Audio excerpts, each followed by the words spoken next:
Let's make some seasoned salt. We're going to preserve our herbs by using salt.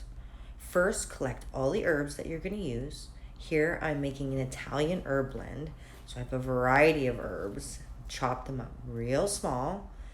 Then add in double the amount of coarse sea salt. So I used half a cup of herbs and 1 cup of sea salt. Then I grind it up in my coffee grinder. You can do this in a processor though if it makes it easier for you.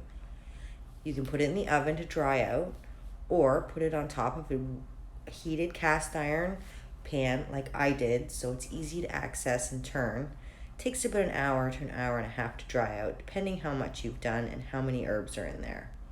And of course you can add more herbs if you want a little more flavor to your salt. Once it's done, make sure you get out all the big chunks by straining it, and you can just bust those up in your coffee grinder or processor. And there you go. You have herb salt to preserve all your seasonal herbs for the entire winter.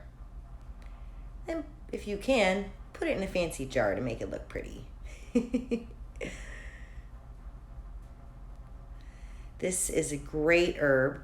You can use it for meats. I am plant-based, so I use this a lot on baked potatoes, salads, roasted vegetables. And it's just a great item to add to your pantry so your herbs last all season long.